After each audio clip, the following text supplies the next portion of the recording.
It would be nice to show that my blood work can prove it. Would you ever release that? My blood work? Yeah. For money? Yeah, I'm not just going to offer it up to somebody, but that's...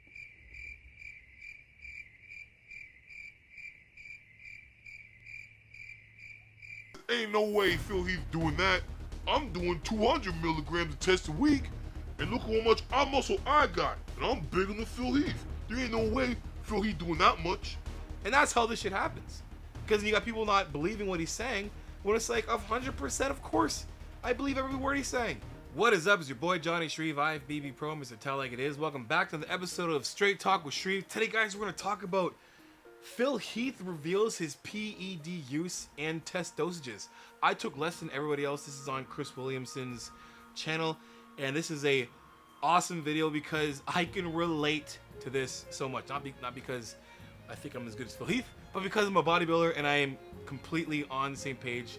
And I'm going to explain some things to you and give you my reaction to this video as we go. Were there any points in your career where you were forced to make a choice between, well, if I keep pushing like this, I'm concerned about what this is going to do for my health over the long term? Talk me through that, that mindset when you are faced with those choices. I love this conversation. And I love it too, because you know what? Every single, and this is why it's dope. This is why this is a really good interview. Every single professional bodybuilder out there has had that thought. And if they say they haven't, they are lying. They are lying. Every single bodybuilder has at one point been like, when is enough's enough?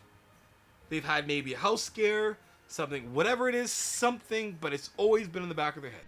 I took less than everybody, and I can point it out. I have blood work from the very beginning.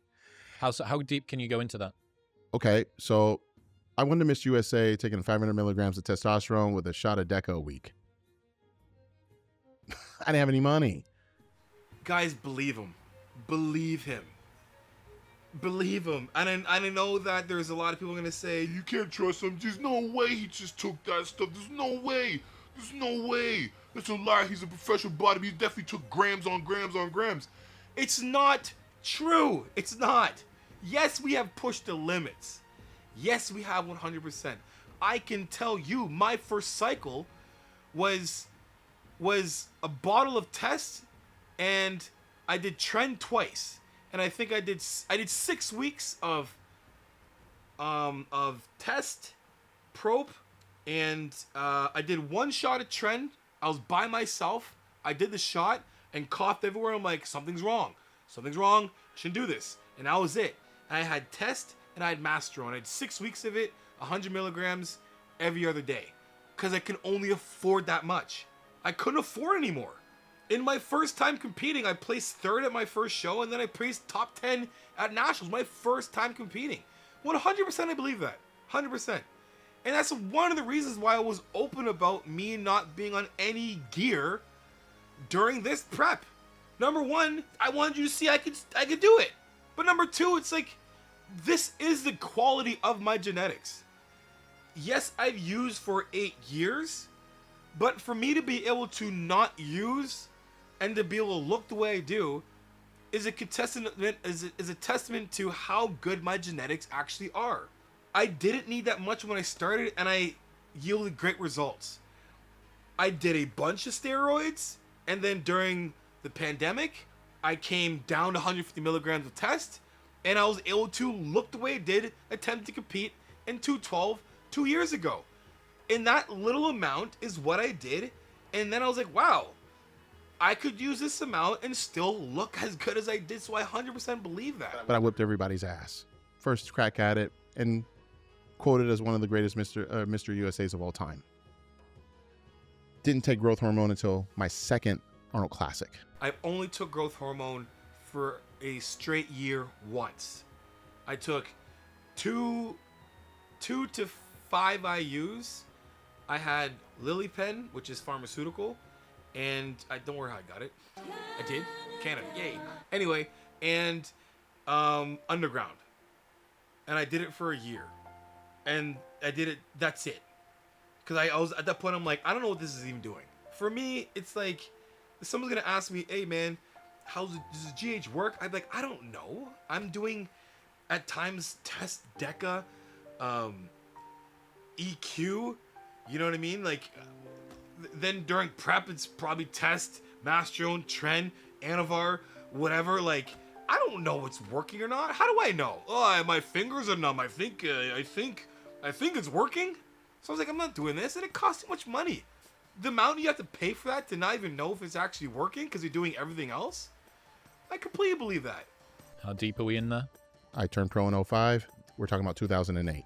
I had already won 2 pro shows, and now I decided to take growth hormone for the first time. And you're still running 500 milligrams a test? No, I was probably doing like 750. Yep. And guys, 750 is a lot. 750 is still a lot, guys. 500 milligrams, guys, you gotta understand, when it comes to blood work, and the doctor's giving his patient, TRT to put it in a optimal range, and the amount he gives them puts them at like in the thousands, like, right at the top.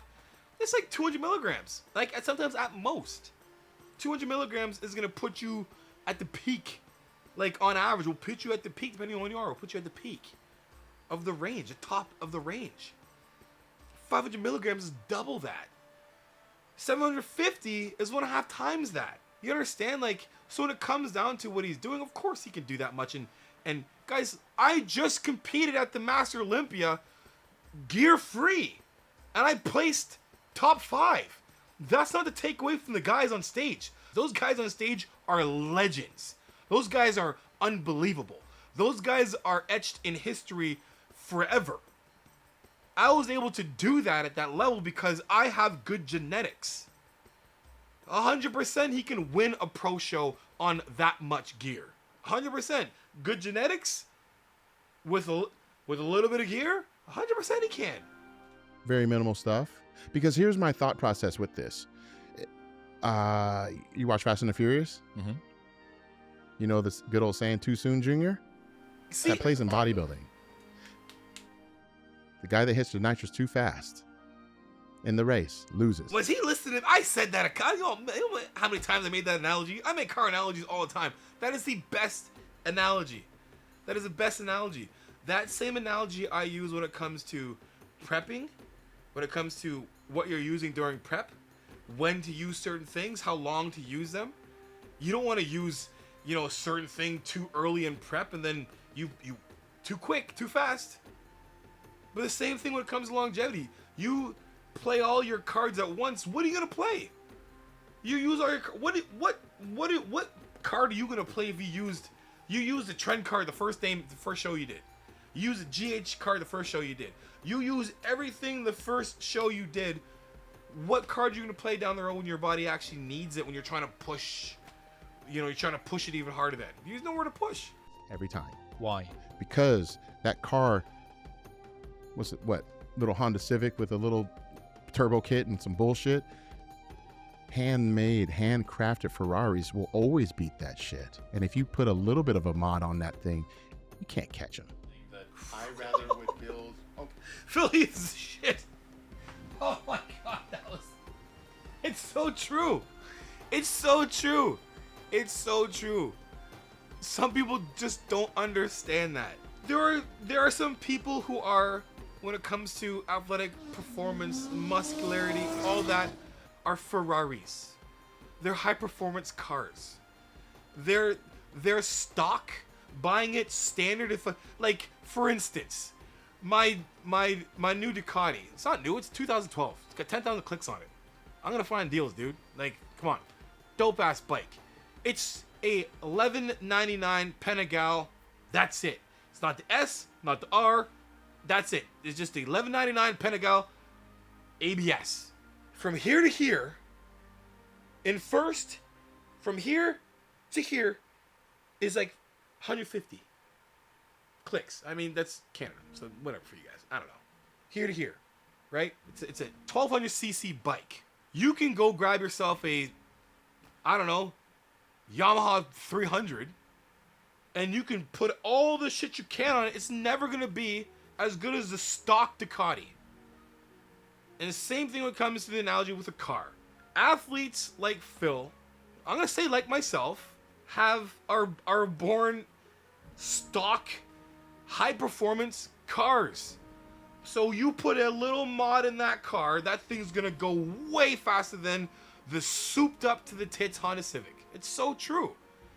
And people mix these things up because a lot of people come into the space, and there's nothing wrong with being a Honda Civic. There's nothing wrong with it at all. There's nothing wrong with taking Honda Civic stock and then souping it up. You brought it's just a regular car, and all of a sudden you're in the gym, you're training hard, you're eating right, you got better rims on it now, your exhaust is dope, your engine's modded, it's up, it's unreal. It's now way better than the stock car it was when you got it, but it's still just Honda. The work that was put into it is admirable, but it's just still a Honda. Okay, better analogy. See, another one. Jeez. You go Super Saiyan and I can beat you in my base form. The internet is happy at You know what I'm saying? Dragon Ball So, Z. so let me go ahead and beat you in the base form. Let me work on the base form. But Phil's got 1 million subscribers just by saying that. Phil just got 1 million subscribers just by dropping that analogy. It's awesome. It's true. Then I can't rely on this stuff because here with pharmacology and stuff, are you really getting it from a valuable source? Are you getting it from Bayer? Are you getting it from sharing? Are you getting it from these companies? You don't know. You don't work there. You really want to tax your body? You really want to take something that you really don't know? That could really hurt you. And now you're becoming a drug addict, buying drugs from someone at a gym. You're buying it from drug dealers. I know drug dealers. I grew up around drug dealers. I know the mentality. I stayed away from that shit because I was like, you know what? Like, let me just go ahead and slowly roll myself into this because if I want to have longevity after my career, it would be nice to show that my blood work can prove it. Would you ever release that? My blood work? Yeah. For money? Yeah, I'm not just going to offer it up to somebody, but you know, that's...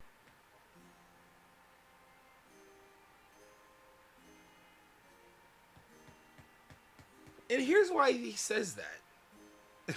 This is immediately why. Here, my reasons why he said that. He's Phil Heath, and he's got things to do. Time is money. I'm not just gonna go and get blood work for free. I gotta take time out of my schedule. I gotta book an appointment with my doctor.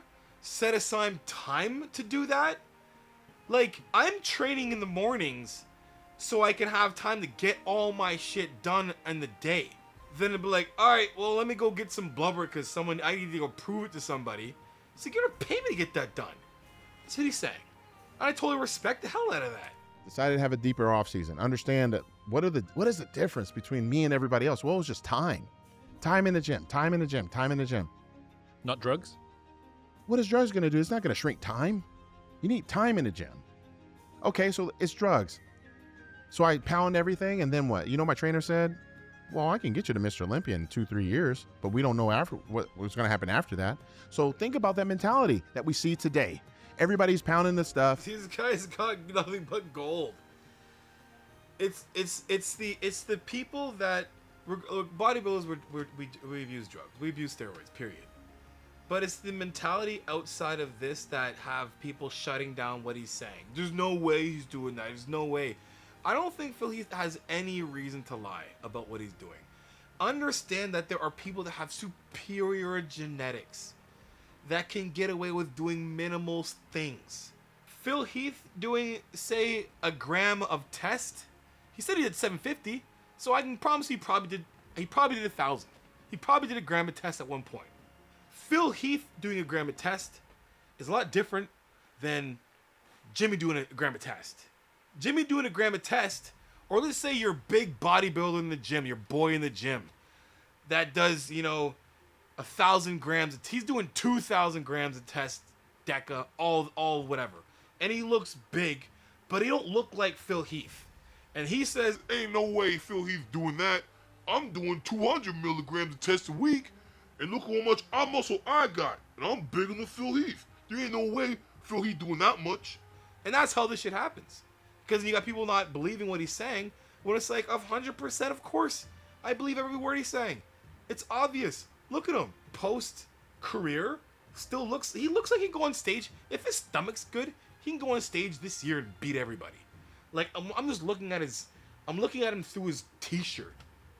That is called superior genetics. Same thing with Ronnie Coleman. Same thing with Jay Cutler. Same thing with all the guys who won multiple Olympias. And those guys that are up there doing multiple Olympias. The ones that are winning multiple Olympias, and those that are there challenging those ones winning multiple Olympias. I believe it. Everybody's pounding this stuff, and here's the funny part: the muscle tissue is damaged, the skin texture is completely off. Look, man, you see the skin texture? You see that with anybody else? Probably not. I'm not even running shit, right? You know what I'm saying? Like, how do you build that? You build it with the base form. You know how to come off appropriately. You know how to do stuff like what Arnold would say back in the day. We knew how to do stuff during. It's not an all year thing, because now you become a drug addict. You know how many drug addicts are in bodybuilding? A tremendous amount, because they're chasing something, but they're not winning something. So you got to be a fucking idiot to go ahead and take all these drugs, right? Not win, put yourself in not only financial debt, physical debt. Ow, damn! Like, there's a reason. Like, there's a reason why. Like, I love this video. There's a reason why I'm not doing any steroids, guys. Like, and I'll go get blood work. I will when I have time to do it. Like, I'm dead serious. And I understand that people are gonna be like, oh, well, you waited this long. He was probably there's always gonna be someone that's gonna be speculating something. You'll never win. You never win playing this game. I'll do it for myself. But like, it's just, it's good to hear someone at this level say the exact same things, the exact same reasons why I'm no longer doing steroids or competing. Dude, look, trust me, when I watched my video and watched me pose, I'm just like, damn, man, I'm glad we did this, because that was the best routine I've done. You know, it was refined, you know, it's everything I wanted to be. It was great, but you know, I got that, like, you know, it's like, man, but I don't want to compete because, look, guys, I am not taking this away. I ain't taking this away from the IFBB, man. This here, see that? 5th place, okay? That's $1,000. $1,000, right? My sponsor helped pay for a lot of this, but that $1,000 can go right back into what was spent going to this thing. Like, I got $1,000 back, and that was my award. Now, let's just say that I decide to blast gear. I now blasted gear for $1,000. Like, there's a reason why I'm not competing and I'm not doing steroids anymore. Right? The risk and reward, when it comes down to it being an entrepreneur, a lot of my life, and people should think like this, what is your ROI in whatever relationship that you're in? What is your return on investment? Your return on investment is the time you put in. What's my return on the time and energy that I'm giving? What am I getting back from that? Right? Let me break it down for you guys. I spent 16 weeks going to the gym 6 days a week for at least an hour, plus an hour and a half of cardio, plus my energy levels being down, plus a sacrifice I had to make from other things in my life, to be on stage for about 5 minutes tops. I had a minute routine, a minute for my individuals, 2 minutes for my routine, and I would say 2 more minutes of our mandatories and comparisons. 5 minutes. And all of that, I got $1,000 back. Now, if this was an investment of a stock of some sort, you would be like, are you stupid? That's the dumbest stock you could ever buy. That's just how it is. It's not a knock on the IFB. It's not a knock on those. That's just facts. That's reality. That is facts. I'm not knocking on the IFB. I'm not knocking on bodybuilding. Those are the facts. We put in a ton of time, sacrifice a ton of stuff to get very minimal back. Phil Heath has just been blessed enough to have the physique he has, to be able to train as hard as he can and be as smart as he is, to be able to win as much as he did and collect at least $400,000 every single year. At least. especially looking at your era. Mm-hmm. Unbelievable that you wouldn't have just been taking everything under the sun. But why should I when I was able to win my first couple amateur shows clean and then just add a little bit? When I always heard of a finishing touch, that was what was always talked about. And then I also saw guys in Colorado that were running a lot, not winning. I'm like, well, okay, so you run too much stuff. You know what happens? You develop side effects, right? So, well, if everybody's doing it, nah, man, why don't you just be different? Because maybe I don't want to do this. Maybe I don't want to have to take drugs like this. Maybe I'm afraid of needles. Maybe I'm afraid of what the side effects. Do you own an Anabolics 2000 book? Do you own these different ebooks that tell you the good, the bad, the ugly with it? I studied all this shit. I did the same thing. My buddy, when I first started bodybuilding, my first year, a buddy of mine, Majid Mubarak, good buddy of mine.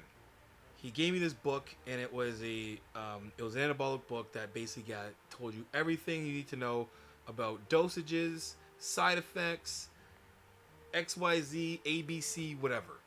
And reading that book was a massive eye-opener because I knew a lot of things, but at the same time, I was scared.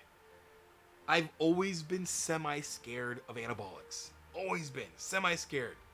Trust me, because I've had scares.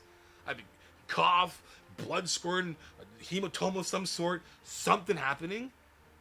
I've always been scared, and anytime something would happen, that would be off by the smallest margin. I'd be like, "Is that steroids? Shoot! Oh my god! Am I screwed?" Like I was paranoid of the shit. I literally did it because I wanted to level the playing field, and I would only do what I could afford to do, and I only did what I felt was safe to do because I would get dosages from my coaches, and I'd be like, I'm not gonna do that much. I'll just do this instead. Like, trust me, when I say I did a gram of test, I've had coaches give me more than that. And I'm just gonna be like, I'm just gonna do a gram instead, or I'm talking everything. Or at one point, I'm gonna do 750 then of test base and other things added up to more than a gram. But I would always do less than what I was told to do, unless it was something that I was comfortable doing and not scared to take. So the last thing and you know what's funny? The real truth is that what if they started drug testing severely? Severely. I have no base form. I have no base form physically and also emotionally. Take all the drugs away. It's like taking the Instagram away from an influencer. They lose their shit. What was the maximum that you ever got to in terms As of far as dosages? tests? Yeah. 1,300. I tried 15, and then I was like starting to get watery. See? And then I remember, no, I did 15. So I was at 13. Then I was like, let's do 15. And then like another dose later, you know, like another week goes by, and I was like, all right, 17 and 5 or whatever. I think because it was like all sustanon and shit like that. I just got more watery. It was just stupid. So then the same thing with growth hormone. Like, okay, so medical journals will state that if you take too much of this stuff, right, like now you're actually going to inhibit what? More insulin, you know, problems, you know, because I never run insulin, never ran it in my entire life. Never. Wow. Never. I can't say that I ran insulin on 2 separate occasions. I ran insulin one time back, and I tried doing it, and I went hypoglycemic. I went hypo. It was terrifying. And then I was like, I'll do it again, and now I know to do it, and it still happened. I'm like, screw this. This is stupid. This is dumb. Like, I don't like this. It was like when it happened, it was terrifying. It felt like I was slowly about to die. That's serious. It was probably the anxiety, but it was like, you're like, oh, your blood sugar's dropping. You're just like, oh, whoa. Like, and it's like, for what? Guys, understand this. I've been bodybuilding for a decade. And the highlight of my career, which I love, was this past weekend. I did not do the show for money. But let me tell you this. This is the first time I've been paid directly by the IFBB. First time I've been paid directly from stepping on stage. Some people will never see a check ever. Some bodybuilders will never see a check. Will never see money from stepping on stage. But they'll have years and years of gram upon gram upon gram upon gram upon gram used. What's funny for me is that I tried it enough to realize that I have high prolactin levels when I take it. So you got high prolactin, now you take Dostanex. Why am I doing this?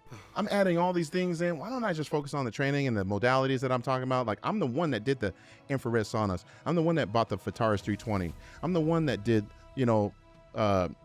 shit, neuromuscular massage. I'm the one that's doing, DRX 9000. Everything he's doing, everything like he's doing, exhausting other resources before exhausting the steroid resource.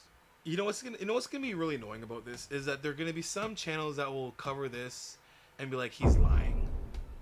Like there'll be some channels that will cover this and say he's lying, because we can keep watching this, whatever, and I'll watch a little bit more of it, but the point of this is, it's not the fact that he's genetically gifted and he can do little. The moral of the story is that regardless of your genetics, if you're gonna do it, don't abuse that. Don't be stupid about it. Like understand the repercussions. Understand that there's risks to this thing, and understand that every bodybuilder at one point has been questioning what the heck are they doing. And again, I'm circling back to my reasons why I did not do his steroids this entire prep or for the last 2 years. Number one, this. My head has been the clearest it's ever been. This. Guys, hormones are going to affect your mental health. I made this analogy. I was talking to a buddy of mine at the Olympia, and he's like, so now what now you've done, you've done nothing and done whatever. Can you now go back and do it the right? I'm like, no, you can't. And here's why. The reason why my body looked the way it did, and Bob Chick said it, it just looked good. It looked healthy. Because my body was in a place of homeostasis, in terms of like chemical wise. I know like my I'm in a deficit, my body fat is actually lower, and those things will be off for sure. When it comes hormonally, homeostasis is harmony, right? Homeostasis for your body is harmony. Your body is always trying to be in a place of homeostasis. It's trying to be in a place of harmony. And I was able to achieve that through a prep. So I was able to achieve a look. My skin looks better. My muscles look better. Everything looks better. He questioned me, can I do this a smart way and get the same look? I'm like, no. Why?